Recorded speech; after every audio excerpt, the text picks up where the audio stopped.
रहता है साथ सबके, है सबके दिल का साथी।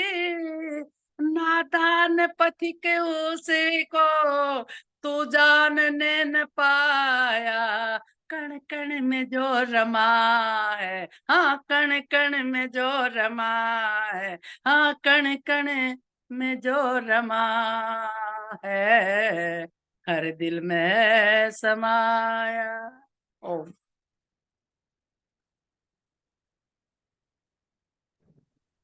सम्मानित श्री ओम प्रकाश जी हमारे बीच में, बहुत ही अच्छी शैली के धनी हैं आप। काव्य की विधा में बहुत सी चीजों को आप सरल रूप में कह देते हैं। आइए सम्मानित ओम प्रकाश जी। ओम, आवाज आ रही सबको? जी आवाज आ ओ रही है जी। ओम यो भूतं च भव्यं च सर्वं यच्चादितिष्ठति स्वर्यस्य स केवलं तस्मै ज्येष्ठाय ब्रह्मणे नमः। तस्मै ज्येष्ठाय ब्रह्मणे नमः। तस्मै ज्येष्ठाय ब्रह्मणे नमः।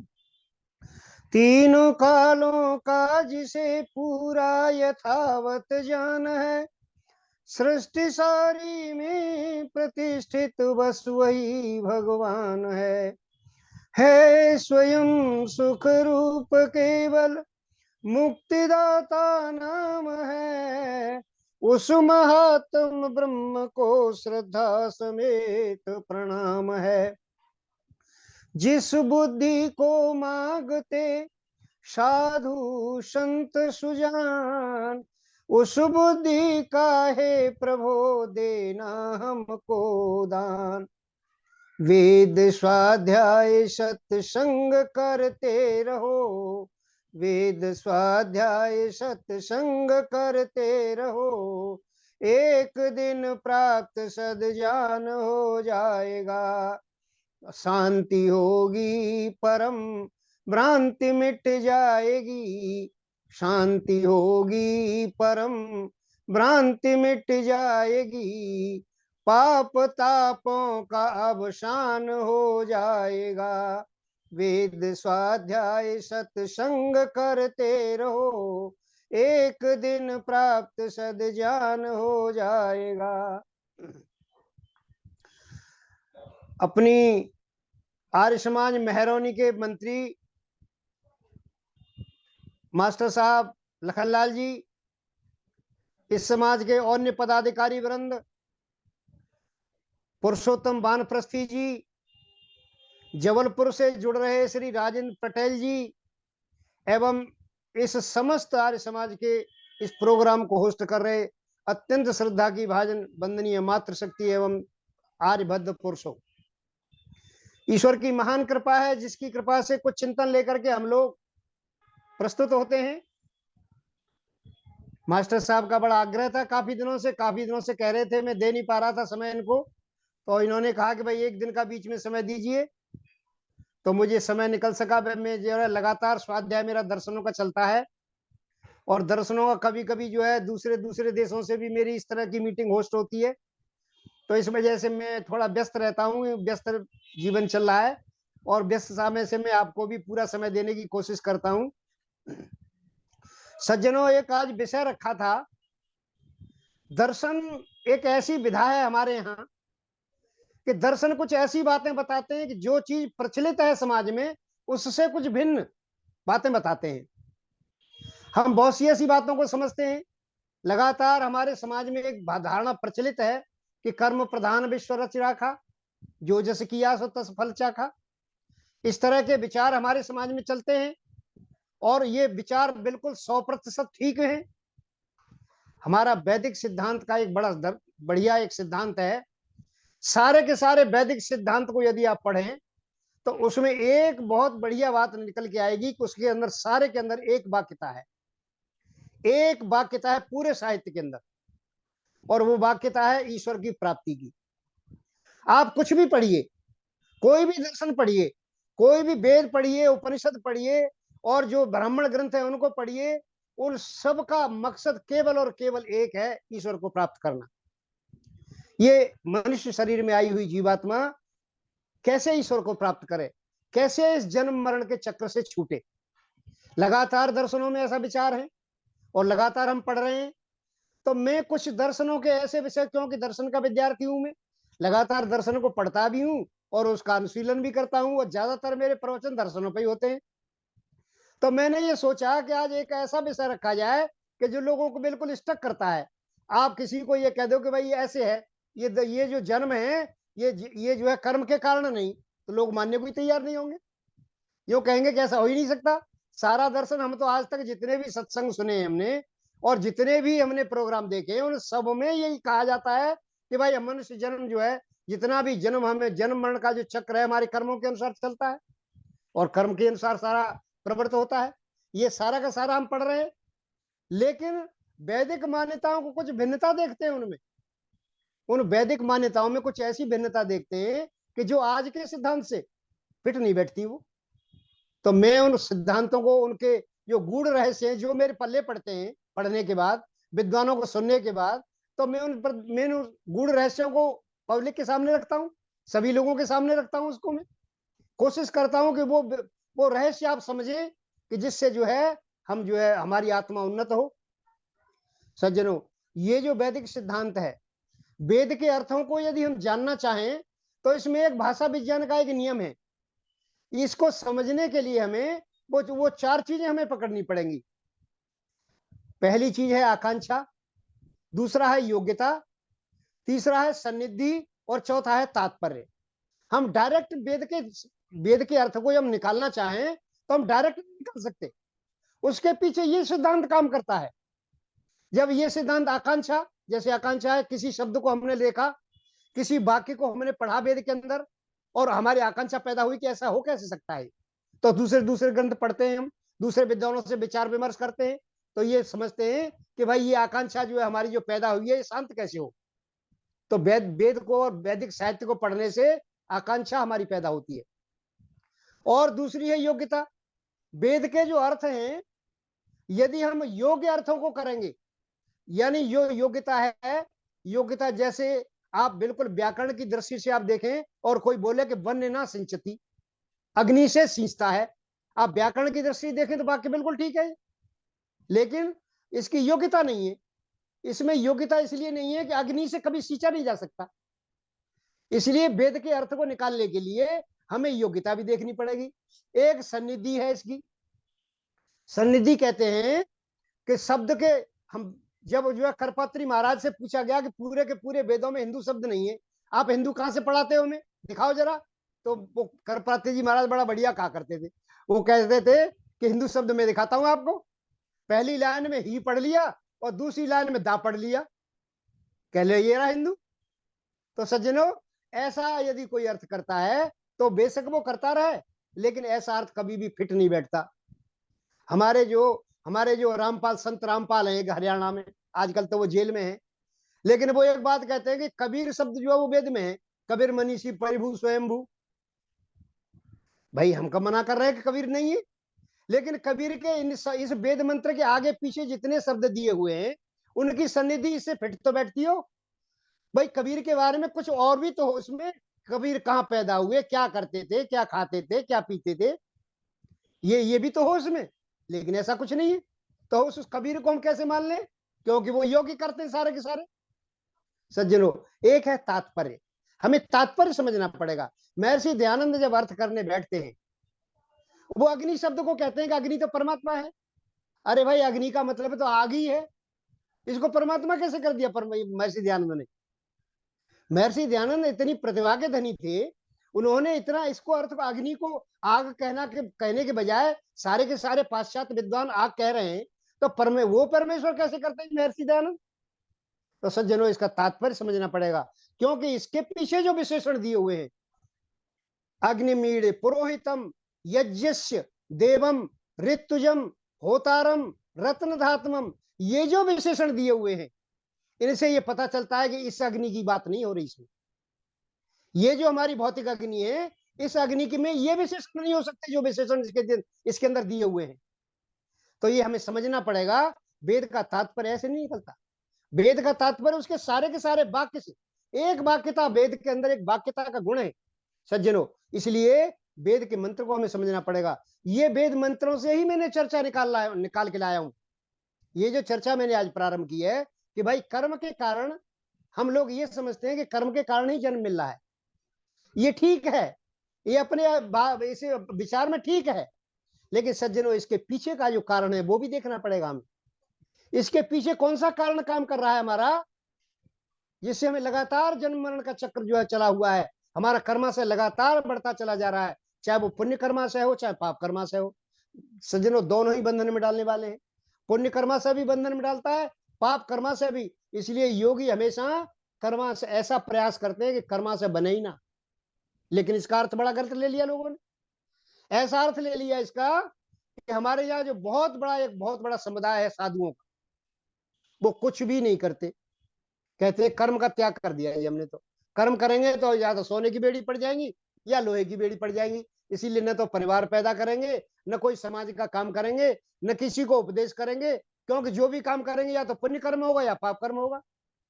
इस सिद्धांत को न समझने के कारण, कर्म के सिद्धांत को न समझने के कारण आज तरह तरह की भ्रांति समाज में फैली हुई है, जिसको वेद दूर करता है। सज्जनों एक वेद का मंत्र है 40वें अध्याय का दूसरा मंत्र, कर्म के सिद्धांत को गीता भी पढ़ाती है। इसी मंत्र का अर्थ पूरी की पूरी गीता है। गीता भी मूल अर्थ उसको लेके चलिए कि आत्मा को अमर मानो और कर्म से तुम मत डरो, कर्म करते रहो और आत्मा को अमर मानो। ये आत्मा मरती नहीं है, मूल सिद्धांत यह है। लेकिन गीता के परिवर्तनकारों ने गीता को जाने जो क्या क्या लिख दिया उसके अंदर, लेकिन मूल सिद्धांत उसका यही है। तो वेद मंत्र जो 40वें अध्याय का दूसरा मंत्र है और ईशोपनिषद का भी दूसरा मंत्र है, उसको कहते हैं कुर्वन् नेभिः कर्माणि जिजी विशेष शतम क्षमा एवं त्वयि नान्यथेतोस्ति न कर्म लिप्यते नरे। सज्जनों इसका सीधा सीधा अर्थ है कि कुर्वन् एव यह, करते हुए, कुर्वन् माने करते हुए, एव यह, यहाँ इस संसार में कर्म करते हुए हमें 100 वर्ष जीने की इच्छा करनी चाहिए। और एवं त्वयि नान्यथेतोस्ति, इसके अलावा और कोई मार्ग तुम्हारे पास नहीं है। क्यों? पीछे सिद्धांत दे दिया गया, बहुत बड़ा सिद्धांत दे दिया गया सज्जनों, न कर्म लिप्यते नरे, कर्म तो आपको लिप्त ही नहीं होता, इसलिए इसकी परवाह मत करना, तुम कर्म करना मत छोड़ना। सज्जनों ये कह दिया कि न कर्म लिप्यते नरे, यानी कर्म तुम्हें लिप्त नहीं होता। इसके तरह तरह के विभिन्न अर्थ जो है आज विद्वानों के द्वारा हो रहे हैं। लेकिन सज्जनों एक दार्शनिक दृष्टिकोण से इसको देखें कि आखिर ऐसा ही कहा क्यों, वेद ने ऐसा कैसे कह दिया कि न कर्म लिप्यते नरे। आप हम तो धर्म में, सत्संग में लगातार ये एक ही बात सुनते चले आ रहे हैं कि कर्म के अनुसार ही हमें मनुष्य जन्म मिलता है। हम जो इस जन्म में आए हैं हमारे बस में नहीं था कि हम कहाँ जाएंगे, ये परमात्मा के द्वारा कर्म के हिसाब से निर्धारित किया जाता है। तो लगातार हमें जन्म मिलना है, इस जन्म, मनुष्य जन्म में आना एक बंधन है, और बंधन है तो कर्म से ही हो रहा है वो बंधन। तो कर्म से हम, तो कर्म में लिप्त हो गए हम। ऐसा कैसे कहें हम कि कर्म में लिप्त नहीं होता? तो सज्जनों वेद मंत्र कहता है न कर्म लिप्यते नरे। तो सज्जनों यदि मूल सिद्धांत को न समझा जाए, आज जो समाज में गड़बड़ी हो रही है, आज हमारे देश में साधु, अपने देश में 3.5 करोड़, और देश क्या कर सका इस भारत की होड़, हट्ठे कट्टे लोग साधु बन रहे हैं और साधु बन करके घूम रहे हैं। उनसे पूछो कि कर्म क्यों नहीं करते, कहते हैं कि कर्म का त्याग कर दिया हमने, क्योंकि हमें तो मोक्ष में जाना है। और कर्म करने का त्याग करने से, हम जब कर्म नहीं करेंगे तो कर्माशय नहीं बनेगा।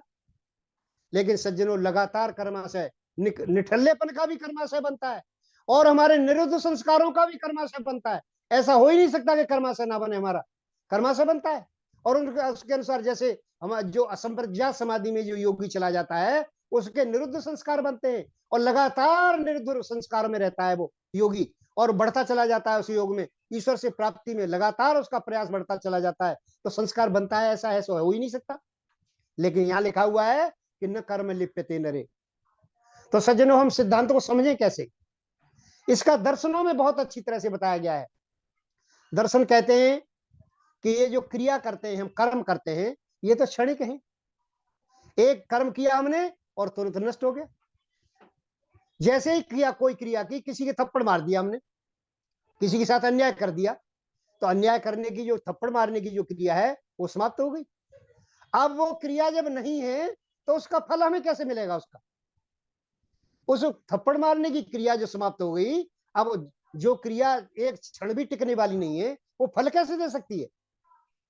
सज्जनों, इसका जो है दर्शनों में, वेदांत दर्शन जिसके चतुर्थ अध्याय में कुछ चर्चा चलाई है कर्म के ऊपर, वो कहते हैं कि कर्म के जो है, वहां एक उदाहरण दिया गया है कि जैसे एक माली है जो पेड़ को सींचता है, आम के पेड़ को लगातार सींचता चला जा रहा है, और सींचता चला जाए तो आगे देखते हैं कि वो फल, उसको क्रिया तो क्षणिक है, थोड़ी देर पानी सींचा उसने, लेकिन सींचने के बावजूद ही फल बढ़ता है, पेड़ बढ़ता है, और बढ़ने के बाद वो फल देता है आगे चल के। तो हम कैसे कह सकते हैं कि फल नहीं मिलता इससे? सज्जनों, इससे फल क्रिया, तो वो कहते हैं कि जी यहाँ जो है, यहाँ जो आपने इस आम का उदाहरण दिया कि पानी लगा रहा है माली, तो यहाँ तो पानी विद्यमान है, यहाँ इस जगह पे तो पानी विद्यमान है, और पानी विद्यमान है तो इस वजह से पेड़ बढ़ रहा है, उसके अंदर खाद दिखाई दे रहा है, पानी दिखाई दे रहा है, सारा कुछ दिखाई दे रहा है। लेकिन जो चांटा मारने की क्रिया हुई थी उसमें तो कुछ भी दिखाई नहीं देता।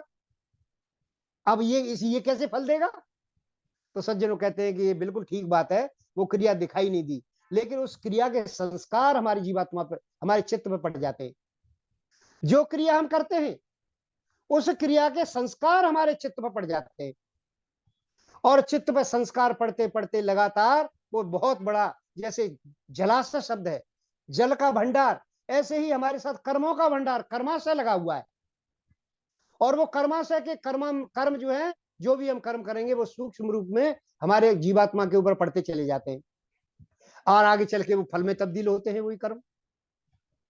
तो सज्जनों, यदि सिद्धांत को हमने नहीं समझा, हम जो है, एक ऐसा ये बिंदु है, ऐसा ही टर्निंग पॉइंट है, यदि इस टर्निंग पॉइंट को नहीं समझा तो समाज में हमारा व्यवहार बदल जाएगा, हम उस तरह से कार्य नहीं करेंगे जो मोक्ष प्राप्ति के रास्ते में, और हम ऐसे ऐसे कर्म करते रहेंगे जिनसे लगातार हमारा बंधन बढ़ता रहेगा, लगातार हमारा जन्म का चक्र चलता रहेगा। तो ये जो कर्म का संस्कार है, कोई ऐसा भी बिंदु हो कि हम कर्म तो करें लेकिन उसका संस्कार जीवात्मा पर न पड़े। जब जीवात्मा पर संस्कार नहीं पड़ेगा तो फिर वो कर्म कैसे देगा? जब संस्कार ही नहीं बनेगा तो फिर उसका फल कैसे मिलेगा हमें? सज्जनों, ये बिंदु समझने वाला है। इसको हम समझें कि हम कर्म तो करें लेकिन संस्कार हमारी जीवात्मा पर ना पड़े। यदि संस्कार जीवात्मा पर नहीं पड़ेगा तो सज्जनों फिर हमारा कोई भी जन्म और कोई भी फल मिलने वाला नहीं है। लेकिन ये पॉइंट, ये बिंदु हमें समझना पड़ेगा सज्जनों। हम कैसे समझें इसको? तो समझो, योग दर्शन में इस कर्म की एक चर्चा चलाई है, कर्म की चर्चा चलाई है। योग दर्शन ईश्वर प्राप्ति का विषय है, योग दर्शन योग साधना का विषय है, वह कर्म के सिद्धांत का क्या चर्चा है। लेकिन सज्जनों, ये एक ऐसा बिंदु है, ये ईश्वर की प्राप्ति में एक बहुत बड़ा टर्निंग पॉइंट है। यदि इस टर्निंग पॉइंट को हम नहीं समझे तो सज्जनों ऐसे कर्म हम करते रहेंगे लगातार कि जिनसे जन्म मरण का चक्र छूट नहीं सकता। तो वहां कहते हैं कि ये कर्माशय बनता कैसे है, कैसे बनता है ये कर्माशय हमारा? तो सज्जनों, एक कर्माशय बनता है, कर्म की परिभाषा दी गई है कि क्लेश मूलः कर्माशय। ये कर्माशय क्लेश मूलक है, अर्थात कर्म के पीछे यदि क्लेश है तो संस्कार उसका बनेगा, और संस्कार बनने के बाद वो चित्त में जो कर्माशय है उसमें जाएगा, कर्म रूपी फल उसका आएगा, जन्म हमारा आएगा, इसको रोका नहीं जा सकता किसी तरह से। लेकिन यदि कर्म करें और वो संस्कार हमारा ना पड़े, वो कैसे हम कर्म करें? इसलिए योगी जितने भी हैं वो कर्म करना त्याग नहीं करते। महर्षि दयानंद फटकार लगाते हैं ऐसे साधुओं को जो कर्म नहीं करते। कहते हैं कि आप जो है पलक झपकते हो, खाना खाते हो, पानी पीते हो, ये सारे कर्म करते हो, ये जब कर्म करते हो तो इनको भी छोड़ो। ऐसा कैसे हो सकता है कि कर्म करें और उसका संस्कार ना पड़े? लेकिन सज्जनों, योगी इस तरह का काम करते हैं। हमेशा योगी अपने संस्कारों को, हमारे अपने जो है क्लेशों को दग्ध बीज करते हैं। जब क्लेश हमारे दग्ध बीज हो जाते हैं तो फिर जो संस्कार है वो नहीं बनेगा हमारे ऊपर, फिर वो संस्कार कर्माशय नहीं जाएगा। कुछ लोग इसको निष्काम कर्म की श्रेणी में रखते हैं, लेकिन सज्जनों, निष्काम कर्म जो ईश्वर की प्राप्ति में है केवल, और उसको केवल और केवल योगी कर सकता है, सामान्य व्यक्ति नहीं कर सकता उसको। जब तक योग साधना पे हम नहीं चलेंगे, जब तक हम ये जो है संस्कारों को दग्ध बीज नहीं करेंगे, अपने क्लेशों को दग्ध बीज नहीं करेंगे सज्जनों, ये क्लेश हमारे जो है ये मूल कारण है। जैसे जिस संसार में हम रहते हुए यदि क्लेश हमारे चलते रहे, अविद्या, अविद्यादि क्लेश, क्लेश 5 हैं योग दर्शन में। 5 क्लेश आप सभी को पता है कि 5 क्लेश बताए गए हैं इसमें, अविद्या, अस्मिता, राग, द्वेष और अभिनिवेश, ये 5 क्लेश हैं। इन 5 क्लेशों से ग्रसित होकर के प्रत्येक जीवात्मा कर्म कर रहा है। लेकिन योगी जब इन क्लेशों को दग्ध बीज करता है सज्जनों, यथा यथा मनुष्याणाम शास्त्राणाम अधिगच्छति तथा तथा विजानाति धर्मस्य मर्मम परम। धर्म के मर्म को जब तक जानी, जब तक अविद्या रहेगी, जब तक जो है अज्ञान रहेगा मन में सज्जनों, हो नहीं सकता कि उसका संस्कार ना बने। संस्कार अवश्य बनेगा जब तक अज्ञान है। हमारे जो कर्म है वो अज्ञान, हमें वेदों से सीखना है कि हम संसार में प्रकृति के साथ कैसा व्यवहार करें। हम जो है हम वैशेषिक दर्शन से सीखते हैं सज्जनों। वैशेषिक दर्शन ऐसा दर्शन है कि जो पदार्थ विद्या का ज्ञान कराता है हमें, संसार में कैसे क्रिया करें हम पदार्थ विज्ञानों के साथ। और सज्जनों पर हम जो है दूसरे मनुष्यों के साथ कैसा व्यवहार करें, हम प्रत्येक जीवात्मा के साथ कैसा व्यवहार करें, हम प्रकृति के साथ कैसा व्यवहार करें, हम जो है ईश्वर के साथ कैसा व्यवहार करें, ये सारा का सारा वैदिक साहित्य बताता है हमें। ये जब तक हम सीखेंगे नहीं इसको, तब तक जो है ये होने वाला नहीं है। हमेशा हमेशा ये संस्कार चलता रहेगा, और संस्कार चलता रहेगा तो जन्म मरण का चक्र बंद नहीं हो सकता। इसलिए इन क्लेशों को दूर करने की जरूरत है। जब तक क्लेश हमारे पास रहेंगे सज्जनों, तब तक जो है ये हमारा चक्र छूटने वाला नहीं है। इसलिए एक मूल पॉइंट है कि ये जो है क्लेश हमने हमने जो प्रयास करना है, योग साधना करनी है, वो क्लेशों को दूर करने के लिए करनी है। ये मन कैसे काबू में आए, हम जो है लगातार साधु बने तो क्या हुआ, अरे पक्का होकर खेल, और कच्ची सरसों पेर के खरा न निकले तेल। तेल कभी भी खरा नहीं निकल सकता जब तक जो है पक्का नहीं होगी सरसों। कच्ची सरसों पेल दो आप, जब तक जो है, जब तक हमारे क्लेश चलते रहेंगे तब तक जो है सज्जनों ये चक्र छूटने वाला नहीं है। इसीलिए हमें क्लेशों को दूर करना है सबसे पहले।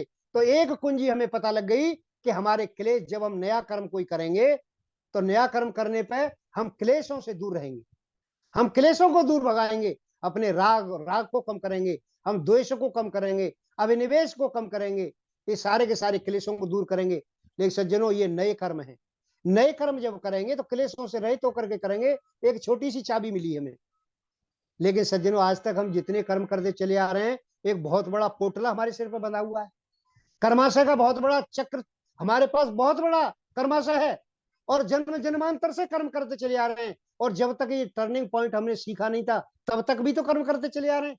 इनका क्या होगा? एक तो हमने कुंजी देख ली, एक कुंजी हमने ये देख ली कि भाई ये जो कर्म है हमारे, जब तक हम अविद्या आदि क्लेशों को दूर करें और तब हम कर्म करेंगे, तो वो कर्म हमारे कर्माशय में नहीं जाएगा, और कर्माशय में नहीं जाएगा तो पाप पुण्य रूपी फल भी नहीं मिलेगा उसका सज्जनों। तो अब हमें जो है जो पिछला कर्माशय है उसका क्या होगा? ये कर्माशय से कैसे पीछे छूटेगा सज्जनों?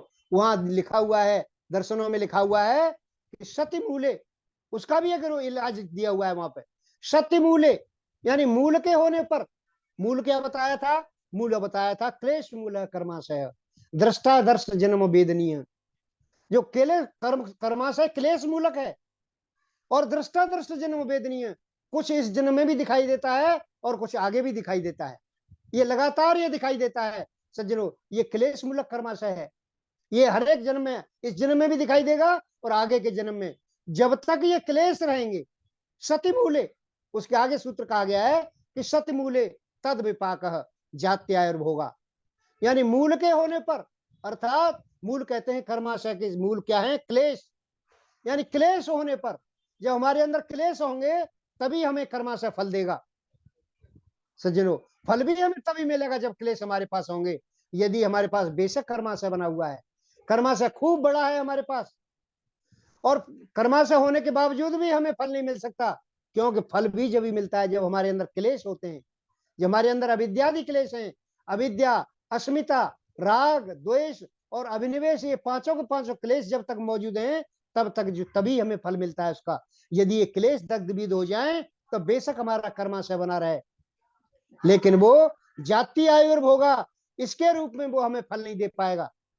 फल भी हमें तभी देता है वो जब तक हमारा जो कर्माशय है, जब तक हमारा कर्माशय जो है, हमारा क्लेश पड़े हुए हैं, कर्माशय बेशक हमारा है लेकिन क्लेश हमारे अंदर मौजूद है, तब तक ही वो फल देते हैं। साफ योग दर्शन में साफ कहा गया है सज्जनों। एक प्रश्न यहाँ पैदा होता है, एक प्रश्न ये पैदा होता है कि हमने अपने कर्माशय, हमने अपने क्लेश दूर कर दिए, हम जो है अविद्यादि क्लेशों से निवृत्त हो गए, सारे के सारे दग्धबीज कर दिए हमने, तो फिर जो हम कर्म करेंगे वो कर्माशय में नहीं जाएगा। सज्जनों, एक बहुत बड़ा एक टर्निंग, एक प्रश्न पैदा होता है यहाँ कि हमारे जो भी हम कर्म करेंगे, योगी ने जिसने पूरे के पूरे संस्कार दग्धबीज कर दिए अपने, तो क्यों फिर वो कर्माशय कर्म में नहीं, उसमें नहीं जाएगा, संस्कार जो है हमारा कर्माशय में नहीं जाएगा। तो सज्जनों, इसके लिए एक सीधा सीधा सिद्धांत है कि कर्म हमेशा, जो दुष्कर्म है, जो गलत कर्म है हमारे, वो सारे के सारे होते ही जब तक हमारी अविद्या रहती है। जिस व्यक्ति ने अविद्या को दूर कर दिया, अविद्यादि क्लेश जिसके दूर हो गए, वो गलत काम काहे को करेगा। इसलिए यहाँ पर सारे के सारे पुण्य कर्म गृहीत होंगे। पुण्य कर्म जो है, पुण्य कर्म ही हमेशा विद्या से युक्त होकर करता है, और जितने भी पाप कर्म हैं वो सारे के सारे अविद्या से ग्रसित होकर के करता है। यदि अविद्या निकल जाएगी तो सज्जनों फिर गलत काम नहीं करेगा व्यक्ति। वो किसी का क्यों नुकसान करेगा, किसी के धन का हरण क्यों करेगा, किसी की हत्या क्यों करेगा वो, क्योंकि अविद्यादि क्लेश उसके दूर हो गए। हमेशा गलत जितने भी कार्य हैं वो अविद्या से ग्रसित होकर के किए जाते हैं। इसलिए यहाँ पर केवल और केवल शुभ कर्म ही गृहीत होंगे। जो शुभ कर्म है उनको ही जो है हम इसमें गृहीत करेंगे। वो संस्कार जो है वो संस्कार के रूप में नहीं जाएंगे। फिर सज्जनों, ये हमारा टर्निंग पॉइंट है। इसलिए हमें ये जो हमारा जो जन्म है, वेद साफ कहता है कि न कर्म लिप्यते नरे, परेशान क्यों होते हो, अरे कर्म करते रहो हमेशा, लेकिन प्रयास करना कि ये अविद्यादि क्लेश हमारी दूर हो। हम जो कर्म करें वो अविद्यादि क्लेशों से रहित होकर के कर्म करें। और सज्जनों, फिर उसमें कर्म की परिभाषा दी गई है कि कुर्बन्ने भी कर्माणि, संसार में कर्म करते हुए। इन सब बातों को ध्यान में रख करके फिर संसार में कर्म करो। और जिजी विषेतम सतम समा। हमें जो है बहुत से बुजुर्ग मिलते हैं, बहुत से बुजुर्ग कहते हैं, हम जब पूछते हैं कि भाई आप क्या करते हो, कहाँ से रिटायर हुए हो, कहीं कोई कहता है भाई हम एयर अथॉरिटी से हुए हैं, कोई कुछ कहता है, कोई कुछ कहता है। तो मैंने कहा जी आप क्या करते हो, तो कहते हैं जी अब क्या करना है हमने, अब क्या करना है हमने तो बहुत कुछ कर लिया। मैंने कहा जी क्या कर दिया आपने, कि 4 बच्चे थे हमारे, 4 मकान बनवा दिए उनके लिए अलग अलग, चारों बच्चे सर्विस में चला लग गए, अब हमें क्या करना है। सज्जनों, वेद मंत्र कहता है कि जिजी विषेत सतम समा। हम जो है जीने की इच्छा तो कर रहे हैं, कुछ लोग तो जीने की इच्छा भी नहीं करते। कुछ लोग तो ये कहते हैं कि जितने दिन चल जाए। उनसे पूछो कि भाई तुम जीते हो, जी रहे हो, तो क्या इच्छा है तुम्हारी जीने की, कि जब जितने दिन चल जाए हम, यानी अंदर से कोई जीने की इच्छा नहीं है। कहते हैं सारे कार्य हमारे पूरे हो गए। सज्जनों, कुछ लोग कहते हैं कि कुछ लोग जीने की इच्छा तो करते हैं लेकिन 100 वर्ष जीने की इच्छा नहीं करते।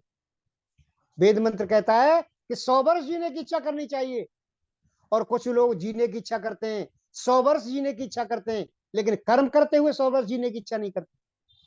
सज्जनों, जब तक हम कर्म करके 100 वर्ष जीने की इच्छा नहीं करेंगे तब तक ये सिद्धांत काम नहीं करेगा। वेद मंत्र साफ कहता है कि जिजी विषय सतम समा। हमारा जो सिद्धांत है ये जब ही जो है कार्यकर होगा जब हम 100 वर्ष जीने की इच्छा करेंगे। लेकिन आज 100 वर्ष जीने की इच्छा नहीं करते हम, और कर्म करते। मैंने बुजुर्गों से पूछा कि भाई आप क्या कर्म करते हो, ये बोल जी कर्म तो करते हैं हम। मैं कहा जी क्या कर्म करते हो, कि सवेरे जगते हैं और जगने के बाद जैसे ही दिशा मैदान गए उसके बाद हम चाय पीते हैं, चाय पी के पार्क में चले जाते हैं, पार्क में कुछ गपशप लड़ाई, फिर अपने घर आकर के भोजन करते हैं, दोपहर को सो जाते हैं और फिर शाम को पार्क चले जाते हैं। अरे मैंने कहा ये तो दिन की दिनचर्या है, ये कर्म की श्रेणी में थोड़ी आता है। ये इसके तो निष्क्रिय संस्कार बनेंगे, निष्क्रिय कर्मों के संस्कार बनेंगे। सज्जनों, नित्य कर्म की परिभाषा ये दी गई है। नित्य कर्म की परिभाषा क्या है, नित्य कर्म का मतलब है जिसको करने से कोई विशेष लाभ ना हो, लेकिन न करने से हानि हो जाए। आप जिन कर्मों को नहीं करेंगे, आप दातून रोजाना नहीं करेंगे, दांत खराब हो जाएंगे, लेकिन करेंगे तो इनाम कोई नहीं देगा। नित्य कर्म की तो परिभाषा ही है सज्जनों। इसलिए नित्य कर्मों को कर्म की श्रेणी में नहीं रखा जाता, ये कर्म की श्रेणी में नहीं है। इनसे हमारे ऐसे संस्कार नहीं बनेंगे जिनसे कोई अगला जन्म हमारा ठीक सुधरे। इसलिए महर्षि दयानंद ने कर्म की परिभाषा दी है। कर्म की परिभाषा करते हैं वो सज्जनों कि कर्म जो है, जो शरीर, इंद्रिय और मन से जो चेष्टा विशेष जीवात्मा करता है, वो कर्म की श्रेणी में आता है। कर्म की श्रेणी में ये कार्य नहीं आते जो दिन की हम सब्जी लाए, ले आए और चले गए, बच्चों को स्कूल छोड़ दिया, ये जो काम हम करते हैं, ये काम कर्म की श्रेणी में नहीं आते। कर्म की श्रेणी में वो कर्म आते हैं जो चेष्टा विशेष करता है। और चेष्टा विशेष कब करता है? जब करता है जब किसी विशेष उद्देश्य की प्राप्ति के लिए। सज्जनों, ईश्वर ने पूरी व्यवस्था कर रखी है हमारे लिए। हम सो जाते हैं, जीवात्मा सोता नहीं है। कुछ मन इत्यादि जागृत अवस्था में रहते हैं, हमारे सारे के सारे शरीर का संचालन करते हैं। परमात्मा की व्यवस्था ऐसी है कि महर्षि दयानंद कहते हैं कि प्रत्येक जीवात्मा कुछ न कुछ हर समय कर्म करता रहता है, कर्म करता है। और फिर हम जो है, कोई विद्यार्थी यदि पढ़ रहा हो ठीक, कोई व्यक्ति यदि खाना ठीक खा रहा हो, उससे ये कहें कि भाई तुम खाना खाया करो। कोई व्यक्ति यदि पढ़ रहा है ठीक, उससे कहें कि भाई पढ़ा करो तुम। तो सज्जनों, ये उपदेश निष्क्रिय है, लेकिन वेद का उपदेश कभी भी निष्क्रिय नहीं होता। ईश्वर कोई भी ऐसी बात नहीं बताएगा, वेद जो है ईश्वर की वाणी है, वेद कोई भी ऐसी बात नहीं बताएगा जो मनुष्य मात्र के कल्याण के लिए ना हो। हम ऐसे कर्म करें जो चेष्टा विशेष है, जो विशेष उद्देश्य की प्राप्ति के लिए है। कुछ लोगों से मैं सुनता हूं कि भाई झंझटों में पड़ने की जरूरत नहीं है, ये सब बेकार की बातें हैं और केवल खाओ पियो और मस्त रहो, ये कहते हैं लोग। कहते हैं कि खाओ पियो और मस्त रहो। सज्जनों, हमारे नीतिकारों ने बहुत बढ़िया बढ़िया समझाया है। कहते हैं खादते मोदते नित्यम सुनका सूकर खर। ये भी प्रसन्न रहते हैं। खादते मोदते नित्यम, रोजाना खाते हैं और रोजाना प्रसन्न रहते हैं। कौन प्रसन्न रहता है जी? सुनकह, कुत्ता। कुत्ता भोजन करता है खूब, तो खूब प्रसन्न रहकर घूमता है। सूकर, सुअर, वो भी खाना खाता है और खाना खा के मस्त हो जाता है, कोई चिंता नहीं उसे, कोई ट्यूशन पढ़ने की चिंता नहीं। और खर कहते हैं गधा, गधा भी ऐसे ही करता है, खूब खाना खाता है, खूब मस्त होकर के घूमता है। सज्जनों, यदि ऐसाम तेसाम को विशेष, इन लोगों में और हमें क्या अंतर रह गया? यदि हमारी ये व्यक्ति बन गई, ऐसाम वृत्ति तु तादृशा, ऐसी वृत्ति जिस व्यक्ति की बन गई कि खाओ पियो और मस्त रहो और कुछ दुनिया में कुछ नहीं रखा। सज्जनों, मनुष्य का ये लक्ष्य नहीं है। यदि दूसरे मनुष्य इतर योनियां हैं, उनमें कोई भी उन्नति का अवसर नहीं है, उन्नति नहीं कर सकता उसमें जीवात्मा। लेकिन इस शरीर में रहते हुए जीवात्मा उन्नति कर सकता है। हम बहुत बड़े बड़े काम कर सकते हैं सज्जनों। क्यों? कि जीवात्मा जो है, इसमें परमात्मा ने उन्नति का अवसर दिया है। ये उन्नति का अवसर हमें खोना नहीं है, उन्नति का अवसर। लेकिन सज्जनों, आज एक विधा ऐसी चल रही है कि खाओ पियो और मस्त रहो। ये विधा जो है परमात्मा से भटकाती है। वेद का सिद्धांत है, वेद कभी भी कोई ऐसी बात नहीं बताता कि जिससे जो आदमी भटके।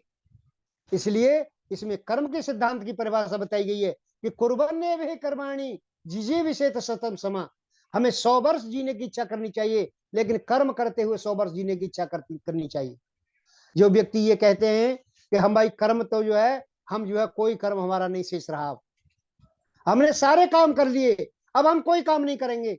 सज्जनों, यदि ये संकेत मन और बुद्धि को दिए आपने, मन और बुद्धि को ये संकेत आपने भेजे कि भाई अब हमारा कोई काम शेष नहीं रह गया है, तो सज्जनों, फिर धीरे धीरे इनकी कार्यशैली शिथिल पड़ती चली जाती है। मैं ये देखता हूं कि जो व्यक्ति सर्विस के दौरान बड़े हट्टे कट्टे और बढ़िया क्रियाशील थे, लेकिन रिटायरमेंट के 4 साल बाद ही उनको ऐसा प्रतीत होता है जाने कितने बूढ़े हो गए लोग। कारण क्या है? ये कारण यही है सज्जनों, यदि ये निष्क्रियता के संकेत हमने मन और बुद्धि को भेजे, हम कार्य करने में गलती करते रहे, हमें काम करने में हम जो है निष्क्रिय बने रहे, हम ये सोचते रहे कि हमने तो सारे कार्य कर लिए हैं। सज्जनों, जब तक जीवित रहना है, जीवात्मा कुछ न कुछ प्रयास करना चाहिए। हमारे यहाँ कई सिद्धांत ऐसे बताए गए हैं लोगों में। लोग ये कहते हैं कि भाई जो है कोई जो है एक देवता सिद्ध हो गया किसी को, और देवता जब कहने लगा मनुष्य से कि भाई तुम जो कोई ऐसी चीज मांगो मेरे से, और ऐसी चीज मांगो जिससे जो हम कहने लगे महाराज मेरे पास तो काम बहुत है, मैं तो काम करता रहूंगा। आपने सबने सुनी होगी ये कहानी कि काम मेरे पास बहुत है, उस काम को करता रहूंगा मैं, मुझे तो ऐसा आदमी दीजिए कि पूरे मेरे काम कर दे। कहने लगे महात्मा, कहने लगे कि भाई तुम्हारा पूरा काम हो जाएगा, लेकिन एक ध्यान रखना कि जिस समय तुमने काम देना बंद कर दिया इसको, तो ये तुम्हें खा जाएगा। अब वो तो बड़े व्यक्ति प्रसन्न था, कहने लगा मेरे पास तो इतने काम है, इसको फुर्सत ही नहीं लेने दूंगा मैं। तो इसको फुर्सत कहाँ होगी इसको। लगातार वो अपने घर ले गया और लगातार उसको काम बताता रहा, वो झट से काम कर दे, फिर दूसरा काम बताया, दूसरा कर दे। धीरे धीरे सारे काम पूरे होने लगे उसके। जब सारे काम पूरे होने लगे तो वो व्यक्ति जो है बड़ा परेशान उससे, कहने लगा कि भाई अब क्या क्या बताऊं इसको काम। तो सज्जनों, वो जो महात्मा थे, महात्मा ने फिर पुनः प्रकट होकर के कहा कि भाई देखो, एक खम्मा तुम गाड़ दो। ये कहानी बताया करते हैं लोग, बहुत बहुत से विद्वान जो हैं। एक खम्मा गाड़ करके उसको कहो कि भाई इस पर चढ़ और उतर, जब तक मैं ना कहूं तब तक इसी पे चढ़ता रहे उतरता रहे। सज्जनों, ये सिद्धांत क्या है, ये सिद्धांत यही सिद्धांत है। ये जब तक मन और बुद्धि को आपने कार्य करना लगातार जारी नहीं रखा, तब तक जो है ये बुद्धि और मन जो है काम चल ठीक करने वाले नहीं है। इसलिए इन मन और बुद्धि को लगातार, कुछ लोग कहते हैं जी ईश्वर के ध्यान में लगाए रहो, ईश्वर का जाप करते रहो। सज्जनों, मैंने उस पिछले व्याख्यान में आपको बताया था कि ये जाप करने की विधि हमारी ये नहीं है, ये विधि जाप करने की नहीं है। हमने समझना है परमात्मा का स्वरूप कैसा है। मैंने बताया था, एक एग्जाम का उदाहरण देकर के बताया था आपको पिछली बार कि मास्टर जी जब एग्जाम जांचते हैं तो हमें ये देखते हैं कि हमारी योग्यता क्या बनी है, हमने क्या लिखा है इसके अंदर। सज्जनों, बहुत सत्संग अटेंड करने के बाद भी हम परमात्मा को समझे नहीं। आर्य समाज से बाहर निकल के कहते हैं कि हम तो सबको मानते हैं। आर्य समाज में सुनते रहेंगे और 40 साल सुना लोगों को, और 40 साल सुनने के बाद ये कहता है व्यक्ति कि मैं तो सबको मानता हूं। सज्जनों, वो किसी को नहीं मानता, वो कुछ, क्योंकि वो जानता ही नहीं है। हमेशा धर्म एक होता है, धर्म 50 नहीं होते। इस सिद्धांत में नहीं चलता व्यक्ति, क्योंकि प्रयास नहीं करता। इस प्रयास को छोड़ दिया लोगों ने, इस प्रयास को छोड़ देगा तो सज्जनों, ये शिथिलता हमारे मन और बुद्धि में ऐसे संकेत पैदा करेगी कि लगातार हमारे मन और बुद्धि शिथिल पड़ते चले जाएंगे। आज ये हमारे अंदर नहीं रही। सज्जनों, हमने दैनिक दिनचर्या के काम भी ऐसे कर दिए हैं सज्जनों, संसार में जो कष्ट जो पैदा हो रहे हैं हमारे अंदर, गुरुओं की परंपरा को हमने छोड़ दिया। गुरुओं की परंपरा में गुरु जब संकेत करके भेजता था, जब उसका समावर्तन संस्कार होता था, जब आजकल स्कूलों में दीक्षांत समारोह कहते हैं, दीक्षांत समारोह जो होता था तो गुरु कहता था वेदम अनुच्य, वेदों को पढ़ा करके आचार्यो अंतेवासिनम सिस्टम अनुशास्त्री, अंतेवासी शिष्य को अपना शिक्षा देता था गुरु, और कहता था कि भैया यो अनुबद्यानी कर्माणी तानी तो ऐसे वितव्यानी नोतराणी। भैया जो हमारे प्रशंसनीय कार्य हैं, मैं भी अपना अल्पज हूँ, जीवात्मा है मेरे अंदर भी, और मैं ऐसा नहीं है कि मेरे अंदर कोई गलत कार्य ना हो, मैं भी गलत काम कर सकता हूँ जो शास्त्र के अनुकूल ना हो। तुमको शास्त्र पढ़ा दिया है मैंने, और शास्त्र के अनुकूल ना हो वो उस काम को मत करना। तुम जो मेरे प्रशंसनीय कार्य हैं उनको ही तुम ग्रहण करना। और सज्जनों, आगे चल के वो गुरु बताता है कि सत्यम बद धर्मम चरह, सत्य बोलना और धर्म का आचरण करना। महर्षि दयानंद ने इसके अनुकूल एक नियम लिखा है कि सब काम धर्मानुसार, अर्थात सत्य और असत्य को विचार करके करनी चाहिए। लेकिन गुरु की बात को हमने भुला दिया सज्जनों। द सत्यम बद धर्मम चर और स्वाध्याय मां प्रवर्ध, स्वाध्याय प्रवचनाभ्याम न परमतितव्यम। आज आर्य समाज के लोग बहुत ज्यादा कंजूस मालूम पड़ते हैं। क्यों जी कंजूस शब्द कैसे यूज कर रहा हूं मैं? ये तो बहुत सेवा करते हैं, गुरुकुलों को पैसे भेजते हैं, खूब दान करते हैं। सज्जनों, आर्य समाज सबसे ज्यादा कंजूस दिखाई देता है। आर्य समाज, जिस घर से एक आर्य समाजी चला जाता है उस घर से कोई भी निकल करके आर्य समाज में नहीं आ रहा। समाज में ये देख रहा हूं, ये कंजूस की निशानी नहीं है तो क्या है? जिस ज्ञान को आपने लिया है, अस्तुभयम श्याम पतोरिणाम, लगातार ईश्वर से प्रार्थना करते रहे कि परमात्मा ने हमें ऐसा ज्ञान देना। कौन सा ज्ञान? कैसा धन? कैसा कौन सा धन? रहीणाम, रही दाने, दान वाला धन देना हमें, जिसको हम लगातार दान करते रहे। लेकिन आर्य समाजी सुन करके और अब झट बैठ जाता है अपने पाप ही घर, न तो अपने बच्चों के साथ डिस्कशन करता है उसका, न किसी पड़ोसी के साथ डिस्कशन करता है, सज्जनों, जो व्यक्ति दान नहीं देता उसको कंजूस नहीं कहेंगे तो क्या कहेंगे हम? इसलिए आज ये प्रवृत्ति बढ़ रही है कि जिस घर से आर्य समाज चला जाता है उस घर के लोग ये कहते हैं कि भैया ये किताबें रखी हुई हैं इनकी, इनको और ले जाओ उठा करके यहाँ से। ये स्थिति बनती जा रही है। ये कुर्बन्य भी कर्माणी, हम कौन से कर्म करते रहे सज्जनों? लगातार हमारा ये चल रहा है। और दूसरा, हमने उन संस्थाओं के नाम बदल दिए। जो संस्थाएं हमारी कारगर होती थी, जिनसे सुख मिलता था हमें, उन संस्थाओं के नाम बदल दिए। जो आचार्य कुल थे, जो गुरुकुल थे, उनके नाम हमने स्कूल कर दिए, कॉलेज कर दिए। जो उनमें सेवा देते थे उन आचार्यों को, गुरुओं को आज हम मास्टर जी कहने लगे। सज्जनों, वो भावना हमारे अंदर नहीं आएगी। शब्द हम जैसा बोलेंगे अर्थ हमारा वैसा ही निकलेगा, उसी तरह का शब्द निकलेगा हमारा, दूसरा शब्द कोई नहीं बनेगा। आज हम, गुरु ने सिखाया था, मातृ देवो भव, पितृ देवो भव, आचार्य देवो भव, अतिथि देवो भव। सज्जनों, ये देव की भावना कहाँ रही हमारी? आज जो है, आज किसी मंदिर में जाओ तो मंदिर में लाके थाल लेकर के आते हैं लोग, लोटा पानी का लाते हैं, थाल को ढका हुआ है, धूप देव नैवेद्य सारा रखा हुआ है उसमें, और जाकर के मंदिर की माथा टेकते हैं, मंदिर पे मूर्ति को साफ करते हैं, तिलक लगाते हैं, माला पहनाते हैं, उसको खिलाते हैं। सज्जनों, प्रार्थना करते हैं उससे। बड़ी भूल समाज में हो रही है। जिन जिन देवताओं को घर में देखा है उसको मंदिर नहीं कहता आज का विद्यार्थी, आज का नौजवान उस जगह को मंदिर नहीं कहता जिस घर में देवता रहते हैं। और मंदिर किसे कहता है? मंदिर उसे कहता है जिसमें देवता नहीं रहते। आज तक इस देश का व्यक्ति लगातार भोजन खिलाता रहा, पैर दाबता रहा, लेकिन उसने उठ करके कभी भी इसके सिर पर हाथ नहीं रखा। लेकिन जहां से सिर सब बौछार हो सकती है, जहां से आशीर्वादों की बौछार हो सकती है, सज्जनों, उसको देवता मानने को तैयार नहीं। मोदी जी ने यही तो कहा था। मोदी जी ने जिस दिन, पहले दिन जब जो है संसदीय दल की बैठक हुई 2014 में, तो आडवाणी जी ने ये कह दिया उनसे कि मोदी जी, आपने भारतीय जनता पार्टी के ऊपर बड़ी कृपा की, कहा था ना। तो मोदी जी क्या कहते हैं कि आडवाणी जी, इस शब्द को दोबारा मत कहना। माता की सेवा करना कृपा नहीं होती, ये तो समर्पण है। सज्जनों, आज व्यक्ति समर्पण कर कहां रहा है? आज समर्पण ऐसी जगह कर रहा है जहां से कोई लाभ मिलने वाला नहीं है। और समर्पण कहते किसे हैं? समर्पण कहते हैं अपने अस्तित्व को मिटा देना, जिसके आगे अपने अस्तित्व को। आज आज झगड़ा इस बात का है। आज पति पत्नी का अस्तित्व अलग अलग है, पिता पुत्र का अस्तित्व अलग अलग है। सज्जनों, जब तक समर्पण नहीं आएगा, हमने कर्म के सिद्धांत को छोड़ दिया सारे को। हम कर्म के सिद्धांत, जो वैदिक सिद्धांत थे हमारे, उन संस्थाओं के नाम बदल दिए। आज हम पिता से डैडी कहते हैं, जो डेड है, जो जिसका कोई अस्तित्व नहीं है, जो मृत प्राय है। ऐसे शब्द यदि बोलेंगे तो अर्थ क्या निकलेगा? ये इसका वही अर्थ निकलेगा जो इनका है। लेकिन हमने पिताजी कहना बंद कर दिया, माता को हम मम्मी कहने लगे।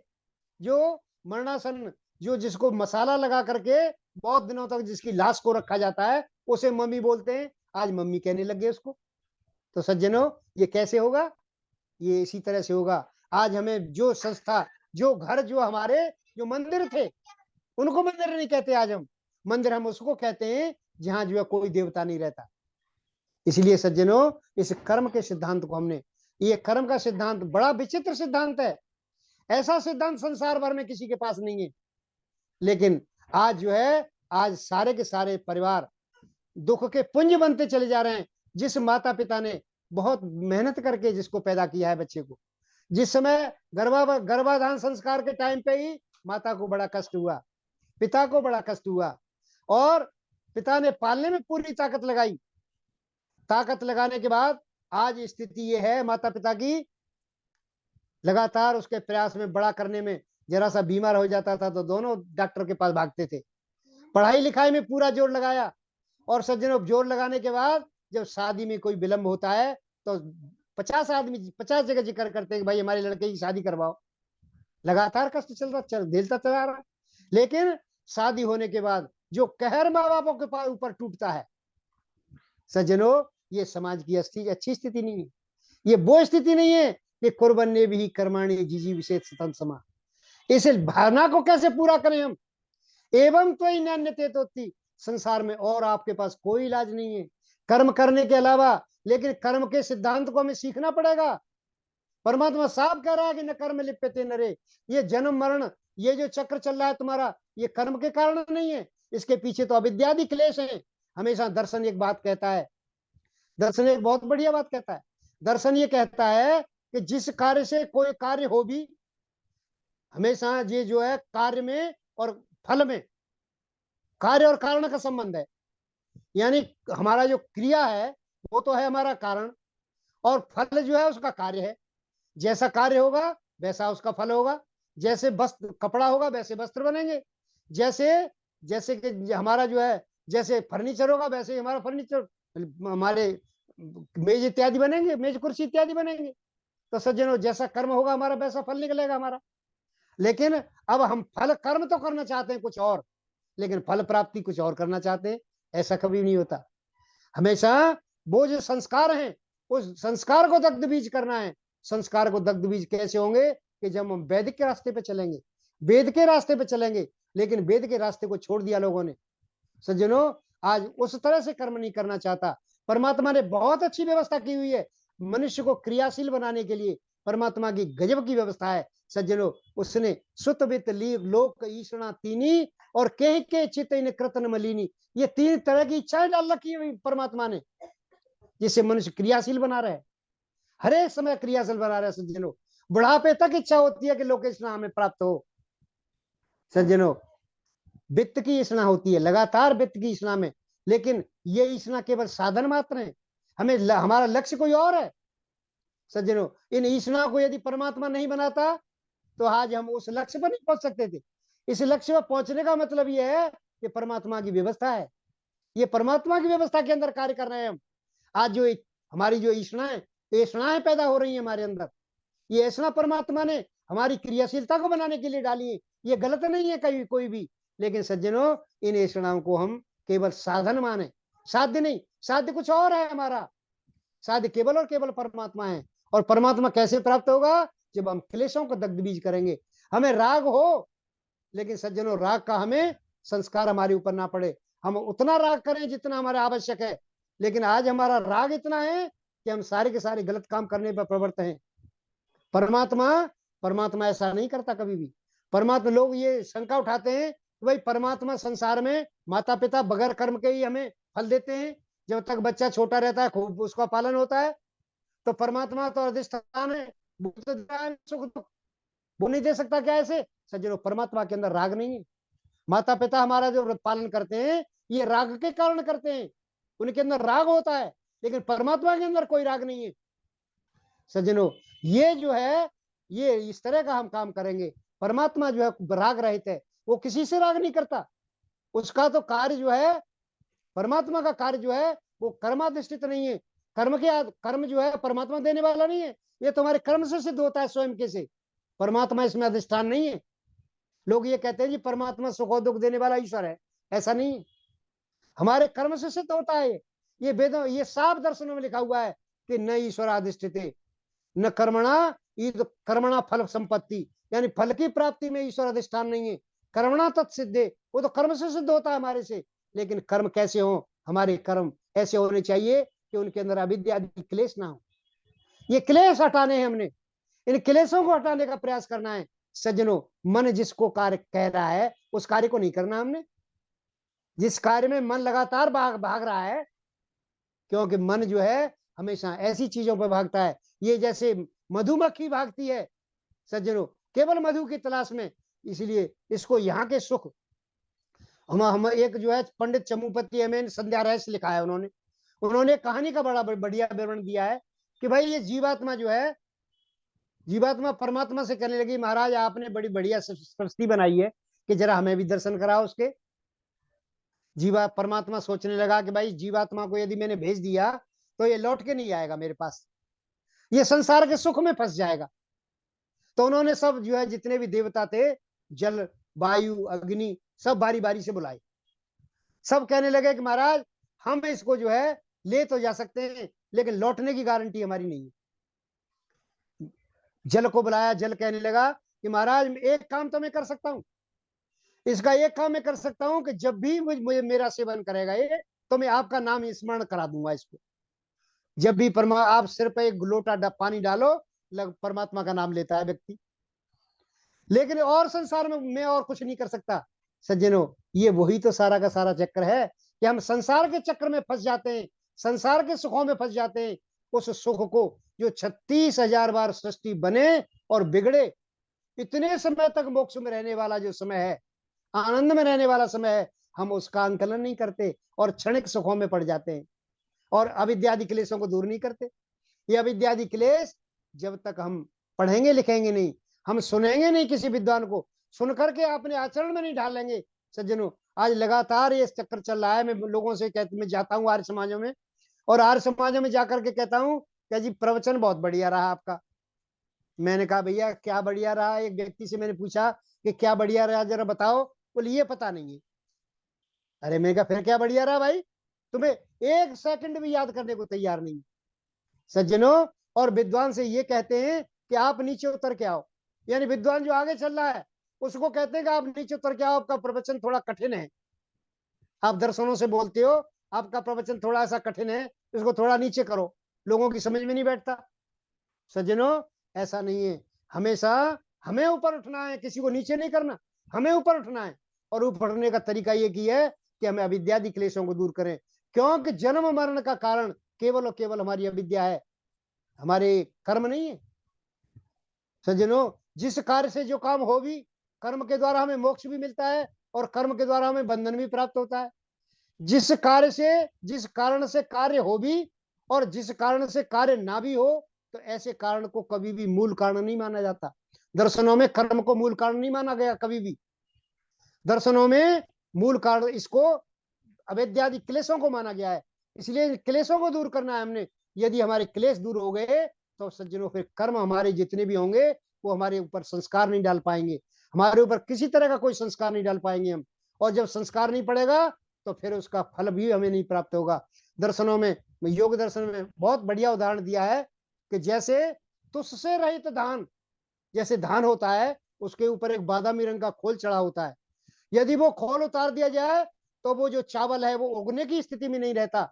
इसी तरह से जब हमारे क्लेश दग्ध बीज हो जाते हैं तो सज्जनों फिर वो उगने की स्थिति में नहीं रहते।